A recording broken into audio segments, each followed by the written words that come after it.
crown and silence. Immersive audio stories.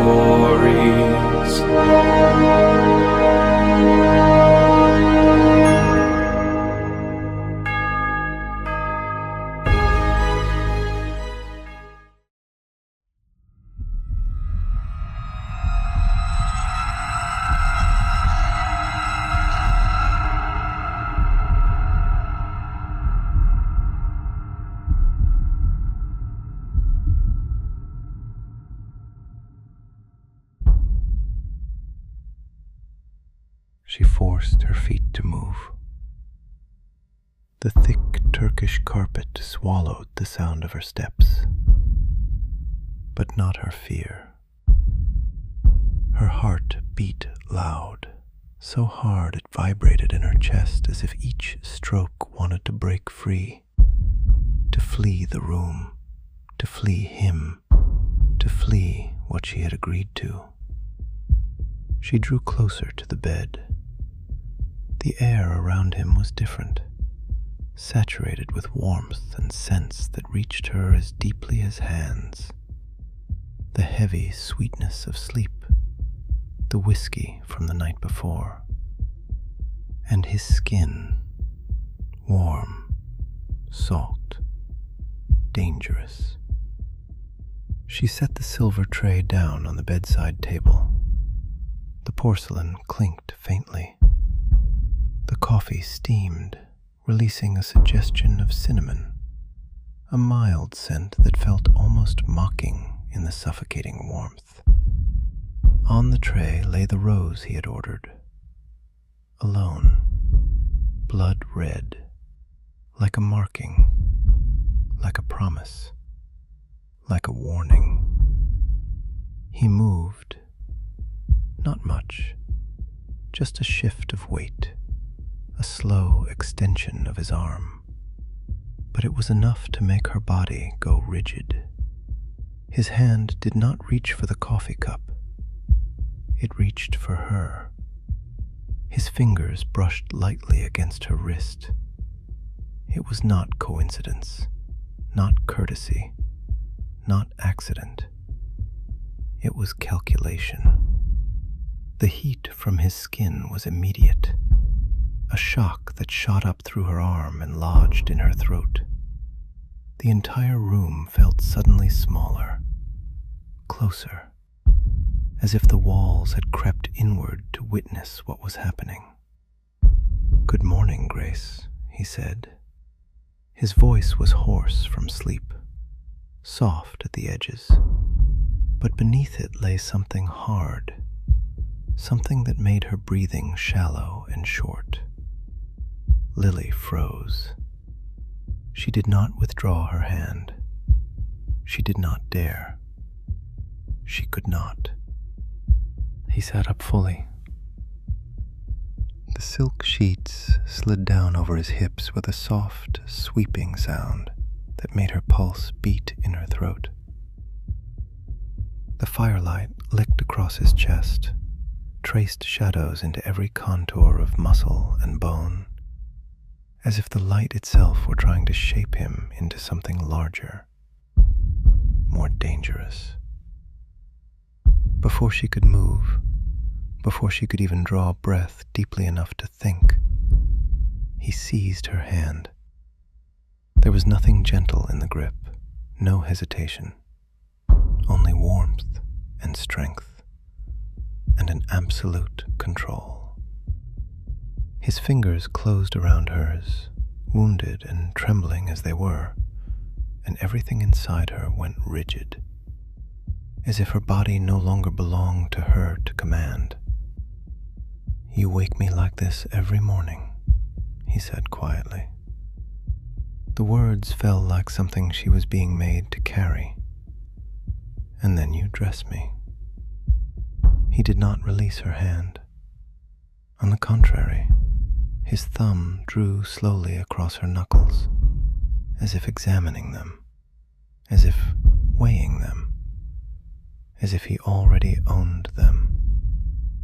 He pulled her toward him, just 1 inch, but enough for her to lose her balance, enough to force her closer to the bed. Now she could feel his breath, whiskey, coffee, and beneath that, something darker, heavier. A desire so tangible, she felt it as a physical warmth against her skin. Here's the passage. Thoughts struck the inside of her skull like birds against a window. 25 pounds. A room of her own. No more cold, no more pain. But this was the price. Mrs. Hargreaves' warning voice cut through her head like a rusted blade. I told you so. He takes what he wants. If she pulled away now, if she drew her hand from his grip, if she simply took 1 step back, she could see it before her. The door slammed shut. You are dismissed. No reference, no wages, no mercy. Whitechapel's dirty alleyways again. Her mother coughing blood in the cold, damp room. A slow, guaranteed end. And if she stayed, if she let him draw her closer, let his voice shape her days, let his will shape her life, then she would lose herself, piece by piece, not in a single blow, but slowly, like a piece of fabric unraveled, until nothing remained but threads. 25 pounds, or my soul? It was not a question. It was a scream that no one heard. As suddenly as he had taken her hand, he released it. She barely had time to understand the movement before her fingers fell back against her own apron, empty, cold, trembling. It was as if her body only then understood that it had been held captive, and now stood alone in the heavy, warm darkness. Pour the coffee. The words were simple, a tone of command without raised voice, without anger, which was precisely why it was more dangerous. She obeyed. Her hands trembled, but they moved, exactly as he wished, exactly as they had to. The coffee ran in a thin, dark stream.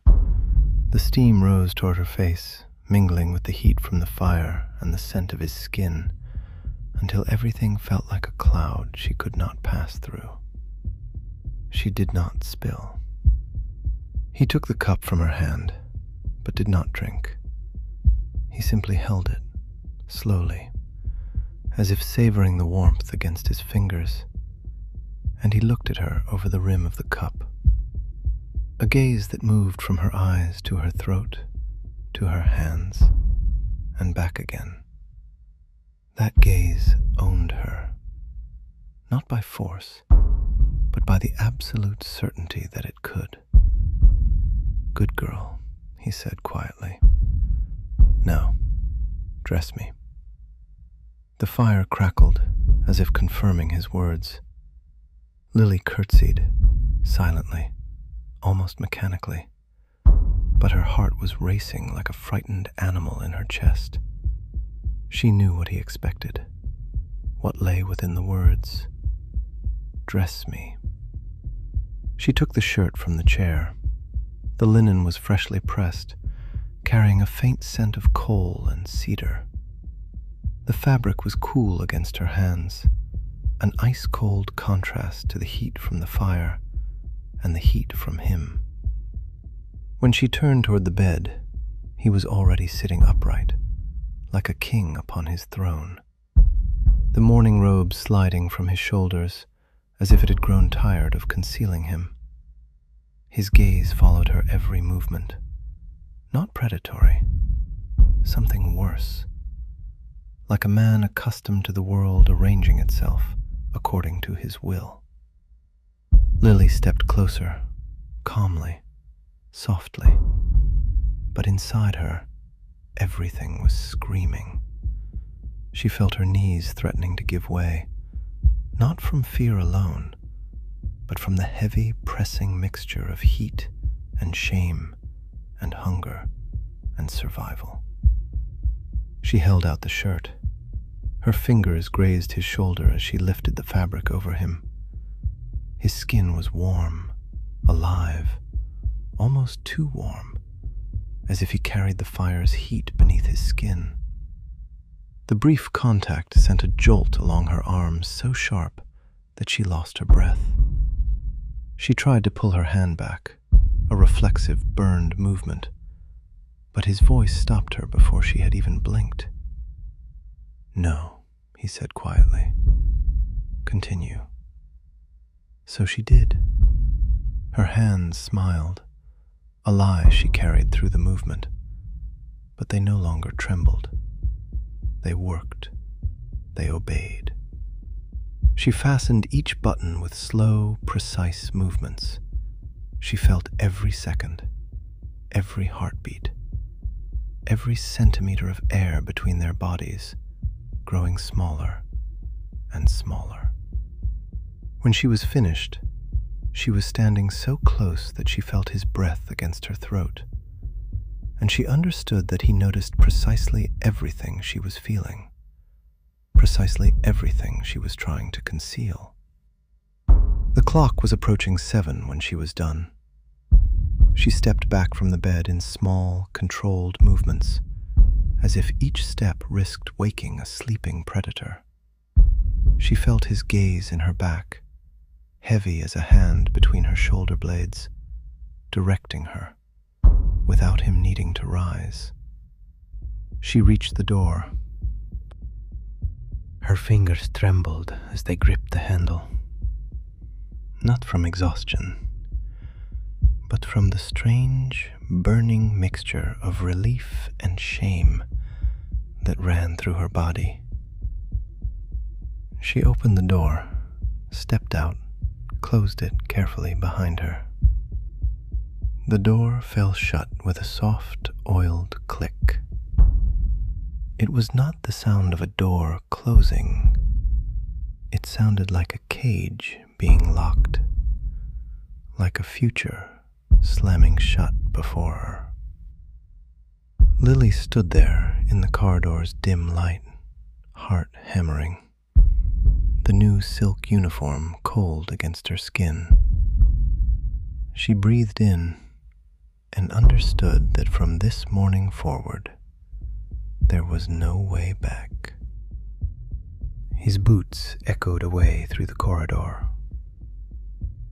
The scent of leather and whiskey lingered in the bedroom like a stubborn ghost, something that hung in the air long after he had left it. Lily stood still for a moment, just one. Her hands trembled as if the air around them were ice. Her heart beat wrongly, hard and uneven, as if trying to escape her chest.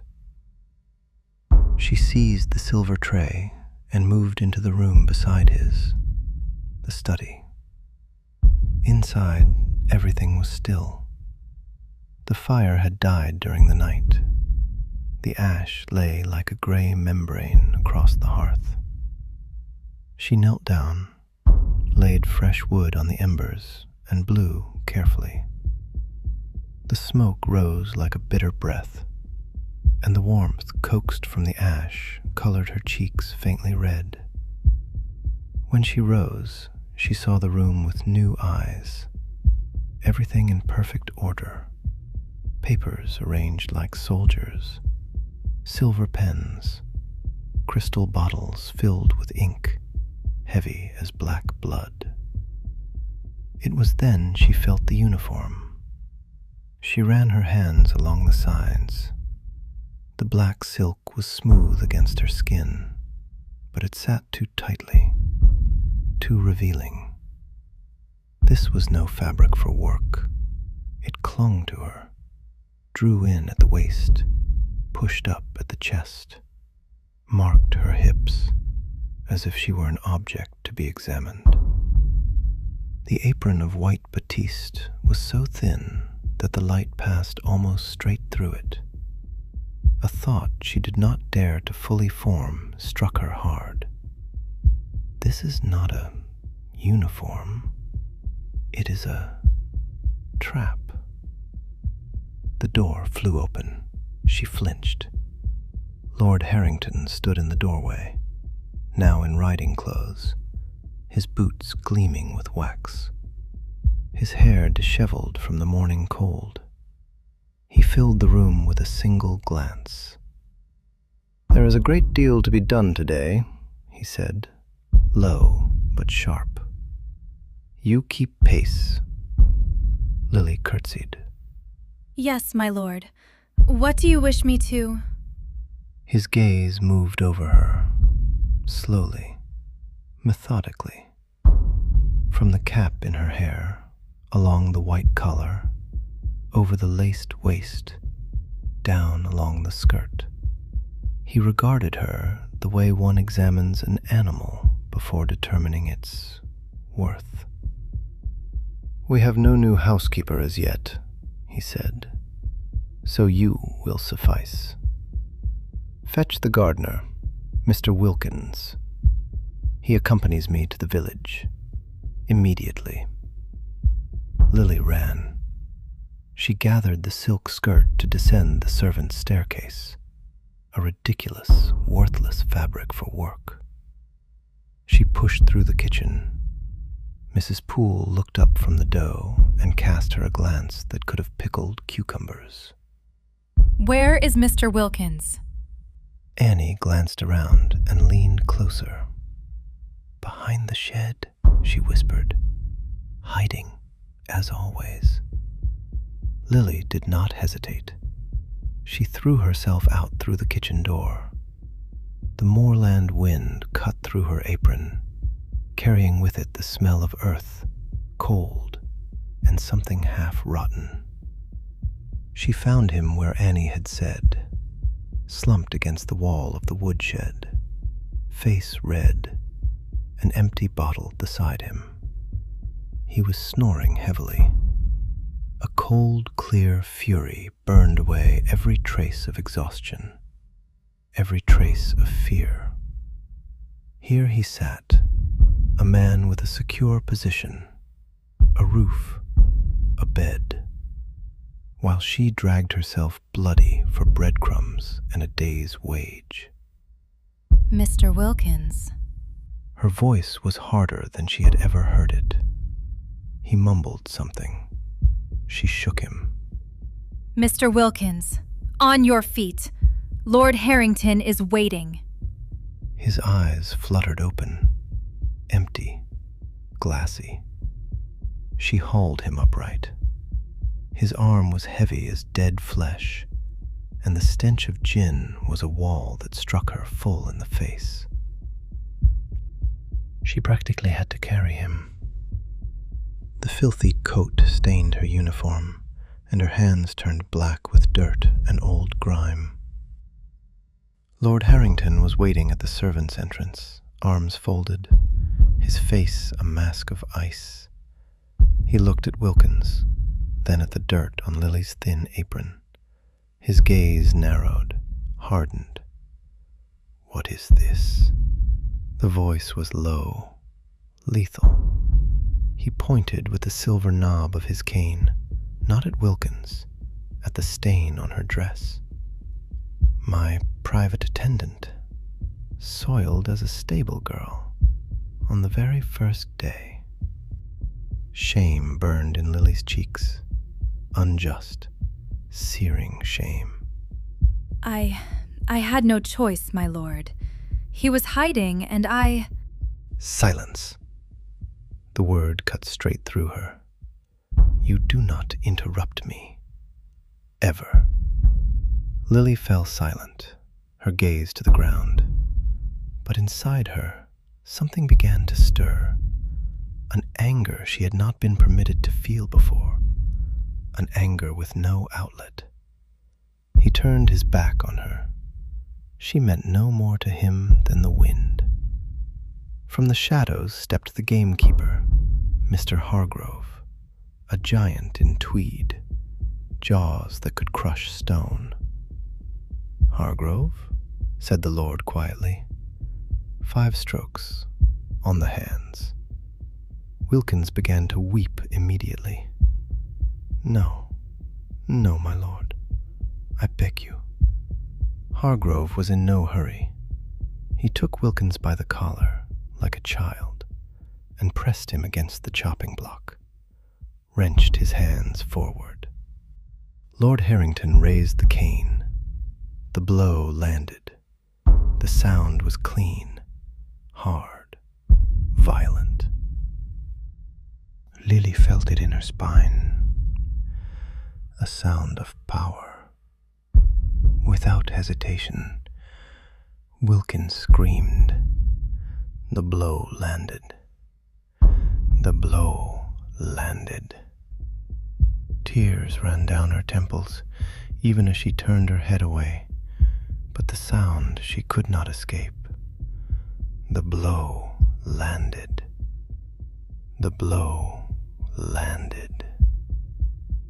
When it was over, Wilkins lay on the ground, a beaten, bloody heap, begging for forgiveness no one would grant him. Lord Harrington addressed the household staff, who stood in a chalk-white semicircle. "He carries his own belongings to the village, on foot. He is to be gone before 9 o'clock. No reference, no wages.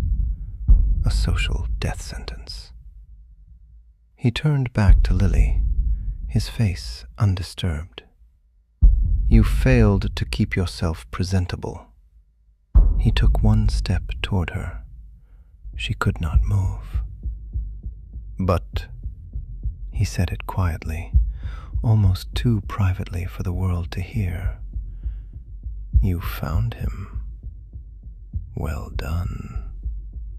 His gaze held hers. It was not a gaze. It was a grip. "This evening, my room, 10 o'clock. We shall discuss your role." No questions, no choice. Lily nodded. It was all she could do. She felt the soiled silk uniform clinging to her skin, warm with shame, cold with fear. First stained with mud, now summoned into his darkness. The work had only just begun, and the price of £25 rose with every breath she drew.